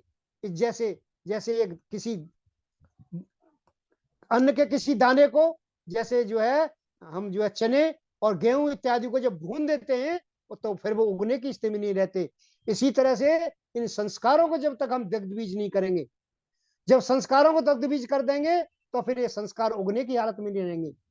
बेशक हमारे कर्माशय में पड़े रहेंगे। कर्माशय में एक ध्यान रखना कि कर्माशय कभी भी, कर्माशय खाली इस तरह से नहीं खत्म नहीं होंगे, वो कर्माशय में पड़े रहेंगे। और जब भी आपके अंदर अविद्या हावी होगी तब तुरंत वो फल देना प्रारंभ कर देंगे। लेकिन जब तक आपके पास विद्या रहेगी, जब तक अविद्यादि क्लेश दूर रहेंगे, तब तक सज्जनों कोई भी कर्माशय का फल मिलने वाला नहीं है आपको। ये फल मिलता तभी है, सत्य मूले तद विपाको जात्यायुर्भोगा। जब तक मूल में अज्ञान इत्यादि जो 5 क्लेश यदि मूल में रहेंगे तभी हमें ये संस्कार फल देते हैं। और फल किस रूप में मिलता है? जात्यायुर्भोगा, जाति के रूप में, आयु के रूप में, जाति गौ जाति, पशु जाति, मनुष्य जाति, इन जातियों के रूप में। और जातियों का जो शरीर है उसकी जो आयु है उस आयु के रूप में, और उसके भोग के रूप में। जैसे जैसे हमारे कर्म है वैसे वैसे भोग मिलते हैं हमें। सज्जनों, ये मूल बात तो हमने पकड़ ली कि कर्म के अनुसार हमें जन्म मिलते हैं, ये ठीक बात है, हमें कर्म के अनुसार ही मिलते हैं। लेकिन कर्म इसमें कारण नहीं है, कारण इसमें अविद्यादि क्लेश है, कारण इसमें कर्म नहीं है। सज्जनों, कर्म के अनुसार जन्म तो मिलता है लेकिन इसमें कारण कर्म नहीं है। सिद्धांत ये कहना चाहता है, वेद कहता है न कर्म लिप्यते नरे, कर्म तो कभी लिप्ति नहीं होता। बेहक बेशक कर्म को करते चले जाइए लेकिन कर्म तुम्हें बांधने वाला नहीं है, कभी भी मृत्यु के चक्कर में डालने वाला नहीं है। कर्म मृत्यु के चक्कर में तब डालता है जब अविद्यादि क्लेशों से युक्त होकर के करते हैं हम। और ज्यादातर हमारी स्थिति यही है, हम जो है चोर की माँ को पकड़ना नहीं चाहते, चोर को पकड़ना चाहते हैं लेकिन चोर की जहां से वो चोरी सीख रहा है वहां उसे नहीं पकड़ना चाहते। सज्जनों, अविद्यादि क्लेश, ये अविद्यादि क्लेश हमें गलत कर्मों की तरफ प्रेरित करते हैं, लगातार राग की तरफ प्रेरित करते हैं, अभिनिवेश की तरफ प्रेरित करते हैं। सज्जनों, मृत्यु का भय की वजह से हम गलत काम करते हैं। और हमें जो है अविद्या, हमें ना जानकारी होगी। यथा यथा मनुष्याणाम शास्त्राणाम अधिगच्छति, जैसे जैसे मनुष्य शास्त्र पढ़ेगा तो धर्म के मर्म को जान जाता है। इसी तरह से महर्षि व्यास कहते हैं कि तथा तथा बीजानाति धर्मस्य मर्मम परम, धर्म के मर्म को जान जाता है व्यक्ति, और धर्म के मर्म को जानेगा तो धीरे धीरे इन अविद्यादि संस्कारों को हटाएगा। हमें इसका प्रयास करना है। योगी कभी भी कर्म करना नहीं छोड़ता, बल्कि अविद्यादि क्लेशों को दूर करता है, और अपने दग्ध बीज, इन संस्कारों को दग्ध बीज करने के बाद फिर संसार में उसे कोई संसार में परेशान करने वाला नहीं है। सज्जनों, आग वहां लगती है हमेशा जहां थोड़ा सा आग, जहां कूड़ा होता है, जहां कूड़ा भरा हुआ है, वहां थोड़ी सी चिंगारी मार दो, एकदम आग लग जाएगी उसके अंदर। लेकिन सज्जनों, यदि जहां कूड़ा ही ना हो तो वहां जलता हुआ अंगार फेंक दो आप, वो अंगार अपने आप बुझ जाएगा, लेकिन आग नहीं लगा पाएगा। हमारे जो संस्कार आज, जो हमारे जो जितने क्लेश हैं, इनके अंदर जो जो हमें लगातार, जो हमारे अंदर आग लग रही है, लगातार हम विषयों की तरफ प्रेरित हैं, उस विषयों की तरफ प्रेरित होने से लगातार हमारे संस्कार अविद्यादि संस्कार उभर रहे हैं।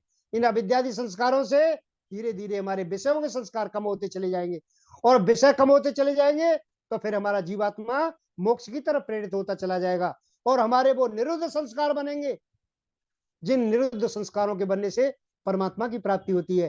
धीरे धीरे करके हम संप्रज्ञात से असंप्रज्ञात समाधि की तरफ चलेंगे, और उस समाधि की तरफ चलेंगे तो फिर हमें मोक्ष मिलने में देर नहीं है। इसलिए इस वेद के सिद्धांत को हमें ग्रहण करना है। इस वेद का सिद्धांत है कि आप कर्म करते हुए 100 वर्ष जीने की इच्छा करें। कभी भी ऐसा नहीं कि हम केवल जीते रहें, हमें बहुत पैसा मिल गया और बहुत पैसा मिलने के बाद लगातार बैठ के खा रहे हैं हम इसको, और जो है जब बीमार हो गए तो इलाज भी करा लिया, पैसा पर्याप्त है। तो सज्जनों, इस तरह का जीवन जीवन नहीं है। इस तरह का जीवन, जितने भी पुण्य कर्माश हैं हमारे, सारे क्षीण होते चले जाएंगे, पुनः हम जो है दुख की अवस्था में पहुंच जाएंगे। सज्जनों, इस दुख की अवस्था से बचने के लिए हमें अपने संस्कारों को ठीक करना है। और संस्कार का मतलब है कि सती गुणांतराधानम संस्कार। सती, सती कहते हैं जो विद्यमान है, जो वस्तु विद्यमान है, जो वस्तु जैसी अवस्था में है, उसमें अन्य संस्कारों का आधान कर देना, उसके दूसरे दूसरे संस्कारों को उसमें डाल देना, समाविष्ट कर देना, उसको हम संस्कार कहते हैं। इन संस्कारों को लगातार बढ़ाएं हम, और इन संस्कारों को लगातार हम जो है, जब धीरे धीरे करके जब हम अविद्यादि दोषों से निवृत्त हो जाएंगे तो फिर विद्या के रास्ते पे चल पड़ेंगे, ईश्वर के रास्ते पे चल पड़ेंगे। और ईश्वर का रास्ता ऐसा रास्ता है जो मोक्ष की तरफ जाता है। हम मोक्ष को प्रेरित हो जाएंगे सज्जनों। लेकिन ये यदि क्लेश हमारे लगे रहे तो हमारा जन्म मरण का चक्र चलता रहेगा, और जन्म मरण के चक्र से ये जरूरी नहीं कि मनुष्य का जन्म मिल जाएगा। फिर हमारे हमारे जो संस्कार हैं, जो हमारा कर्माशय है, जो प्रारब्ध बनता चला जाएगा, कर्मों के समूह में से कुछ प्रारब्ध बनता है, उस प्रारब्ध से जन्म मिलना शुरू हो जाता है, और जन्म मिलने से लगातार फिर हमारे वही संस्कार हावी होते चले जाते हैं। रहमन पिछले पाप से हर चर्चा न स्वाहा, जैसे ज्वर के बेग से भूख विदाया जाए, पिछले संस्कार भी हमारा प्रभाव डालते हैं, वर्तमान के कर्म भी हमारा प्रभाव डालते हैं, और सज्जनों आलम्बन भी हमारा प्रभाव डालते हैं। इन आलम्बनों से बचें। इन आलम्बनों से बचने के बाद लगातार फिर हम इस वर्तमान कर्मों को सुधारें और पिछले संस्कारों को दबाएं। सज्जनों, ये कैसे संभव है? ये तभी संभव है जब हम जो है अविद्यादि संस्कारों को हटाएंगे, हम शास्त्रों का अनुशीलन करेंगे, हम दर्शनों को पढ़ेंगे, मोक्ष ग्रंथों को पढ़ेंगे, विद्वानों के सानिध्य में रहेंगे। विद्वानों के सानिध्य में रहना बहुत जरूरी है। केवल पढ़ने मात्र से नहीं बात बनेगी, केवल सुनने मात्र से भी कि न श्रवण मात्र तत्सिद्धि, अनादि वासनाया बलवत्वात्, पिछली वासनाएं हमारी बड़ी बलवान है, इसलिए केवल श्रवण मात्र से सारा नहीं होगा। श्रवण मात्र से कुछ हमें क्रिया में डालना पड़ेगा इसको, क्योंकि क्रिया में डालेंगे नहीं तब तक जो है कुसुमम वर्ण संपन्नम, हमारा जो फूल होता है ना, वो बहुत बढ़िया कलर का है, बहुत अच्छा लग रहा है, लेकिन गंधहीनम न शोभते, ये गंधहीन अच्छा नहीं लगता, इसके अंदर कोई गंध ही नहीं है, ऐसा फूल हमें अच्छा नहीं लगेगा। इसी तरह से न शोभते क्रियाहीनम मधुरम वचनम तथा, हम मीठे मीठे वचन तो बोलते रहे लेकिन क्रिया कुछ करे ही नहीं, तो बगैर क्रिया के शोभा नहीं देते सज्जनों।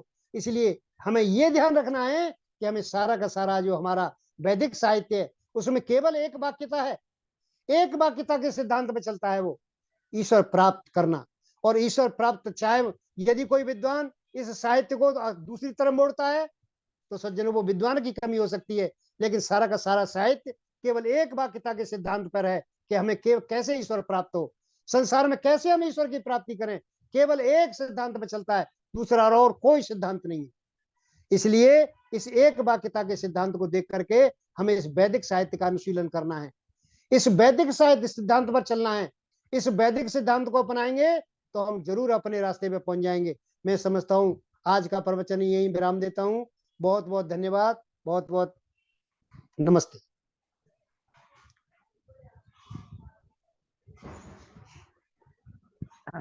सम्मानीय आचार्य ओम प्रकाश जी, हम सभी का बड़ा सौभाग्य है कि आपको हम लोग सुन पाते हैं। आचार्य शिवनारायण जी हमारे बीच में हैं, शास्त्री जी, उनका आशीर्वाद प्राप्त कर ले। हम थोड़ी सी गलती हो गई थी तारीख लिखने में, तो हमने 9-10 कर दिया था उनका और 11 कर दिया था गोविंद जी का। चलिए अब कल से सुन लेंगे आचार्य शिवनारायण जी को। आचार्य शिवनारायण जी, आचार्य शिवनारायण जी, जी आचार्य जी, चलिए आचार्य जब तक आ रहे। प्रोफेसर श्रीवत्स जी दिल्ली, आचार्य शिवनारायण जी, जी ऑडियो वीडियो खोल लीजिए। जी आचार्य टच करिए जी, खोलिए। ओम आ रही आवाज, आ रही जी। नमस्ते भगवान। नमस्ते भगवान, नमस्ते। नमस्ते जी, नमस्ते जी, नमस्ते जी, नमस्ते। आचार्य शिवनारायण शास्त्री जी अपना आशीर्वाद दे दीजिए हम सभी को। अब आशीर्वाद तो आदरणीय आचार्य प्रवर जी ने बहुत सुंदर प्रवचन, बड़ा सारगर्भित, अनेकों सिद्धांतों को और अनेकों शास्त्रों के वचनों को समाहित करते हुए बड़ा अच्छा सारगर्भित प्रवचन दिया। आदरणीय मान्यवर प्रवचन महोदय जी, कर्ता जी के लिए मैं हृदय की गहराइयों से आभार व्यक्त करता हूं। आपका बहुत ही गहरा और विशद चिंतन है, पर हमारा जनमानस इतने चिंतन, गहरे चिंतन के लायक नहीं है। कारण मैं बता देता हूं कि आजकल हमारे आर्यों में अनध्याय की प्रवृत्ति बढ़ती चली जा रही है। स्वाध्याय माँ प्रमदा है, पर स्वाध्याय में प्रमाद करते हैं, अन्य किसी कार्य में प्रमाद नहीं करते, पर स्वाध्याय में प्रमाद करते हैं। अभी जो आपने बहुत अच्छा मंत्र यजुर्वेद के 40वें अध्याय का उठाया था, और इस मंत्र पर मैंने कई बार विवेचनाएं की है, एक बार नहीं ऐसे असंख्य बार बोला हूं, फिर भी मैं आज तक ये नहीं समझ पाया कि इस मंत्र को मैंने पूरा खोल दिया। इतना ये है, क्योंकि ये यौगिक शब्द हैं और वेद जो है ईश्वरीय वाणी है। इसीलिए महर्षि दयानंद सरस्वती जी ने जो हमें जो आधार दिया है, आदरणीय मान्यवर, वो आधार दिया ऋषि और देवता, और तीसरा दिया छंद। किसी भी मंत्र का आप जब अर्थ करते हैं तो उसके ऋषि की जो भावना है, जो उसकी दृष्टि है मंत्र पर, जब तक हम उस ऋषि को नहीं समझेंगे तब तक हम उस मंत्र का आगे उसका जो है अन्वय पदार्थ आदि आदि नहीं कर सकते। तो इस मंत्र का जो ऋषि है वो ईश्वर है, ईश्वर स्वयं है। और यहाँ ईश्वर उपदेश किसको कर रहा है? वो जीवात्मा के लिए करे, इसलिए वहां दिया मंत्रोक्ता, मंत्रोक्ता। तो मंत्र में जो विचार है, विचार कौन दे रहा है? ईश्वर। किसको प्रेरित किसको कर रहा है? जीवात्मा को। किस लिए कर रहा है? कर्म के लिए। तो कर्म क्या है? क्योंकि कर्म महर्षि वशिष्ठ कहते हैं, मन एव मनुष्याराम कारण बंध मोक्षयो। संसार में जितना भी अज्ञान है वो मन के कारण है, क्योंकि मन का जो संबंध है वो इंद्रियों से रहता है, विषयों से रहता है। इंद्रियों में विषय है और मन का जो संबंध विषयों से रहता है, इंद्रियों से रहता है। इसलिए विषयों की ओर ही उन्मुख होता चला जाता है सारा जीवन, समग्र जीवन। और जब विषयों में अनुरक्त होता चला जाता है तो बंधन में बनता चला गया। अब इसमें क्या परेशानी है? बंधन में बनेगा, क्योंकि उसने जीवन में वेद के सत्य सिद्धांत को जानने की चेष्टा नहीं की। और हम सब जानते हैं, सारे विद्वजन जानते हैं कि वेद जो है ईश्वरीय ज्ञान है। और ये ज्ञान मैंने कल भी कहा था कि ज्ञान ये है केवल मनुष्य के लिए, और मनुष्य ही इस ज्ञान को प्राप्त करके परमानंद को प्राप्त कर सकता है।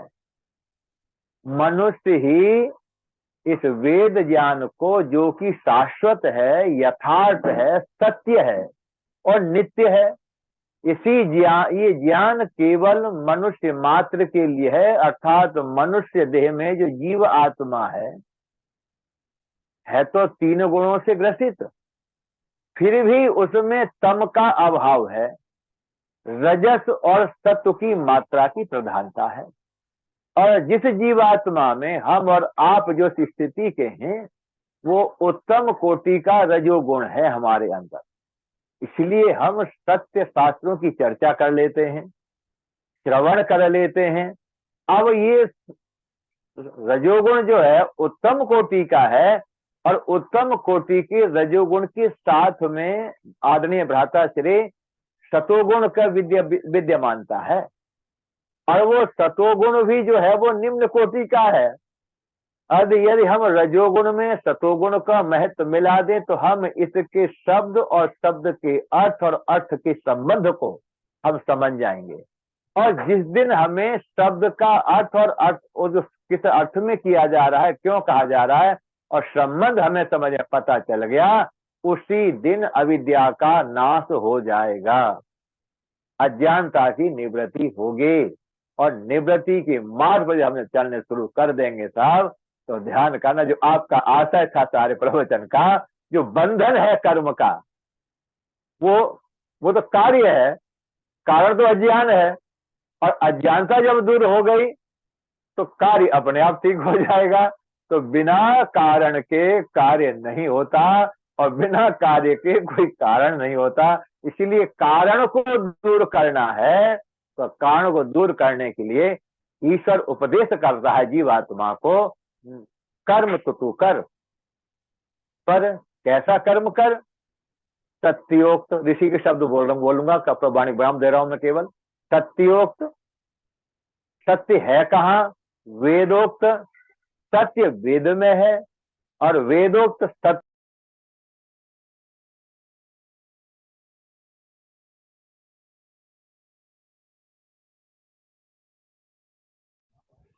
आपकी वाणी म्यूट हो गई। हाँ आचार्य सत्यनारायण जी, आप नेटवर्क चला गया होगा उनका। हाँ, वाणी म्यूट हो गई। कोई बात नहीं, चलिए समापन की ओर है, तो मैं चाहूंगा व्यासचंद्र शास्त्री जी केवल 1 मिनट। मेरा वीडियो म्यूट हो गया है किसी कारण से, लेकिन वाणी आ रही होगी। आ गई वाणी भी, आ रही वीडियो भी आ रहा, सब आ रहा है। चलिए, बहुत आ रहा है। ओम स्वस्ति पंथा मनुचरेम सूर्य चंद्रमसा विव पुनर्ददता घ्नता जानता संगमे महि। ओम शांति शांति शांति। आज के इस प्रवचन का जो मुख्य वक्ता के रूप में प्रस्तुतिकरण बड़ा ही सारगर्भित और बड़े ही भावपूर्ण शब्दों में और सबको बड़ा प्रेरक अपने को महसूस करते हुए जो हम लोगों ने आनंद प्राप्त किया है, इसके लिए माननीय आचार्य प्रभु ओम प्रकाश जी को साधुवाद है, धन्यवाद है। उन्होंने बहुत ही सुंदर शब्दों से और बहुत ही तार्किक शब्दों से जो वेद का मर्म है उसको समझाने का प्रयास किया है। क्योंकि और आचार्य शिवनारायण शास्त्री जी ने भी इस विषय को अपने ढंग से छेड़ा है और उसी विषय को ही सिद्ध करने की कोशिश की है जिसको आचार्य ओम प्रकाश जी ने किया है।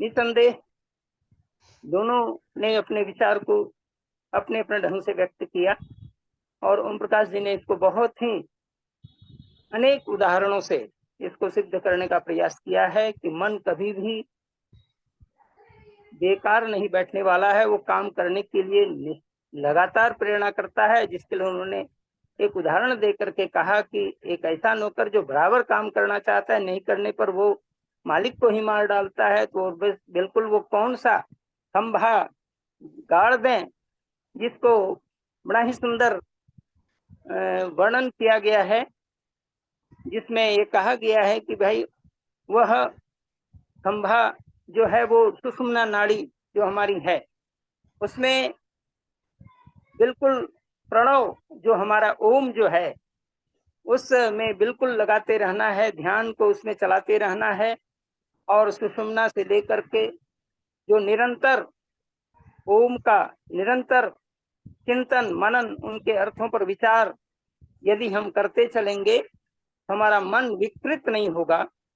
और मन जब विकृत नहीं होगा तो अविद्याएं नहीं आ सकती, क्योंकि मन जब सात्विक होता है, उसके विचार जब सात्विक होने लगते हैं, चिंतन सात्विक होने लगता है, तो आत्मा में भी सतोगुण का ही प्रवेश अधिक हो जाता है।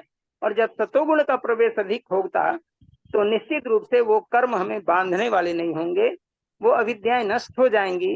अविद्या अभिनिवेश आदि जो पंच क्लेश की चर्चा अभी आपने किया है, वो राग द्वेष सब नष्ट हो जाएंगे, सुख की प्रवृत्ति बढ़ेगी, आनंद की प्रवृत्ति बढ़ेगी।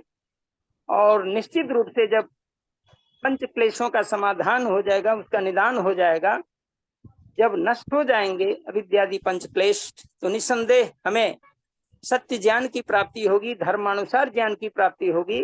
और धर्मानुसार ज्ञान की प्राप्ति होगी तो वही सत्य ज्ञान है और वही रित है। और रिते ज्ञानात् न मुक्ति जो कहा गया है, निसंदेह ज्ञान के नाम मुक्ति नहीं होती, उस ज्ञान को प्राप्त कर लेना ही हमारा ध्येय है और वही विद्या है। विद्या अमृतम अश्नुते जो उपनिषद के अंदर ही और वेद के अंदर जो विद्या अमृतम अश्नुते कहा गया है, उसको हम स्वीकार कर लेते हैं। अविद्या नष्ट होगी तो विद्या आ जाएगी, और विद्या जो आ जाएगी वही हमें मुक्त ले जाएगी, वही हमारा परमात्मा की प्राप्ति का विषय बनता है। चारों वेद उपनिषद दर्शन और जितने भी हमारे स्मृति ग्रंथ हैं, सब में तो यही कि भाई ईश्वर को प्राप्त करो, ईश्वर को प्राप्त करना ही जीवात्मा का मुख्य लक्ष्य है।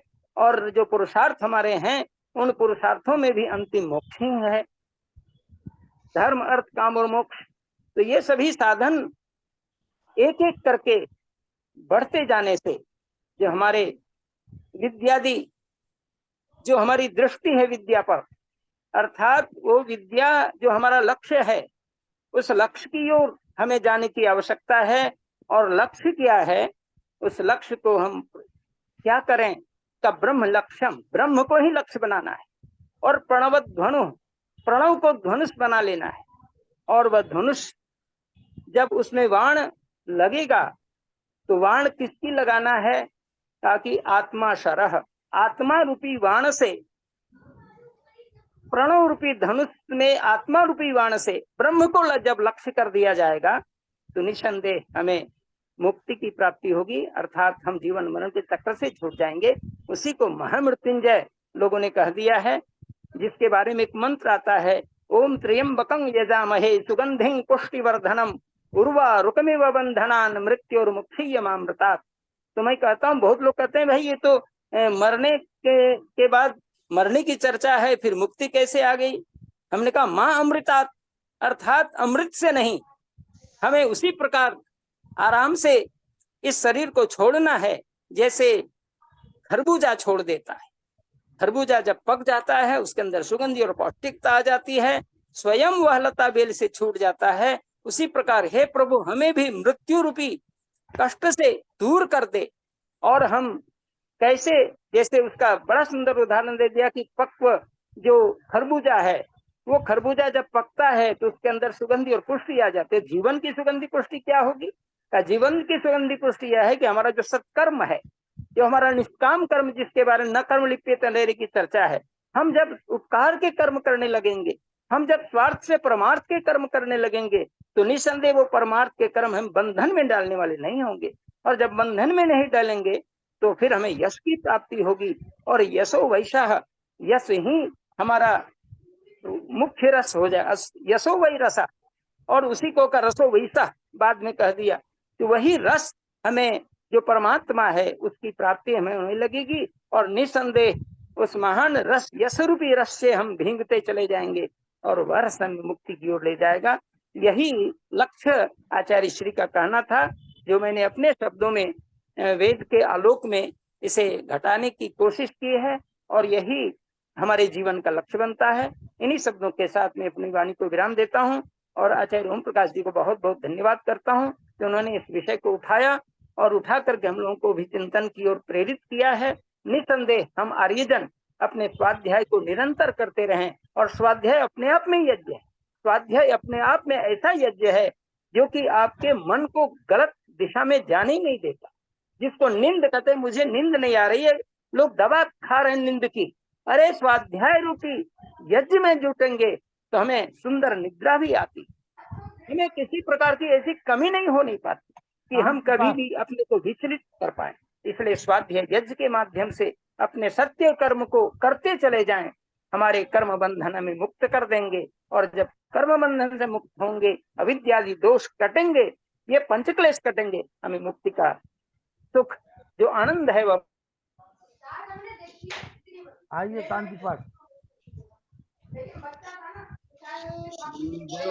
शांति अंतरिक्षम शांति पृथ्वी शांतिरापा शांतिरौषधया शांति वनस्पतया शांति विश्वे देवा शांति ब्रह्म शांति सर्वम् शांति शांतिरेव शांति सामा शांतिरेधि। ओम शांति शांति शांति। ओम। जो बोले सो है। सत्य सनातन वैदिक धर्म की जय। गुरु पर प्रजानंद की जय। योगेश्वर महर्षि दयानंद की जय। मर्यादा पुरुषोत्तम श्री रामचंद्र की जय। योगेश्वर श्री कृष्णचंद्र की जय। पंडित लेखराम की जय। स्वामी शुद्धानंद की जय। स्वामी आत्मानंद की जय। हंसराज की जय। भारत माता की जय।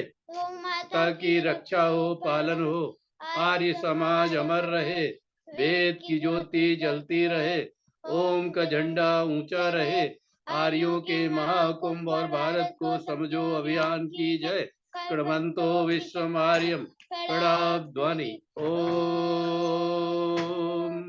वैदिक अभिवादन सबको नमस्ते जी। ओम सर्वेभ्यो नमः। बहुत बहुत धन्यवाद आचार्य प्रवर ओम प्रकाश जी का। और आचार्य ओम प्रकाश जी का बहुत बहुत आभार। जब भी समय मिलेगा वो हमें सूचित कर देंगे, उनसे हम समय लेते रहेंगे। और कल पुनः आचार्य शिवनारायण जी शास्त्री जी को आप सुनेंगे। शुभ रात्रि जी। ओम प्रकाश जी सादर नमस्ते।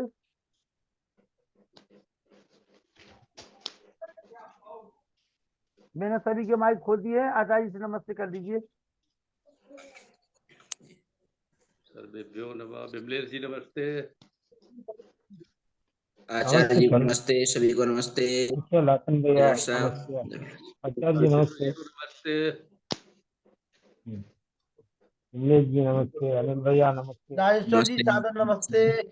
नमस्ते नमस्ते भैया। लाखन भैया नमस्ते। चलिए शुभ रात्रि।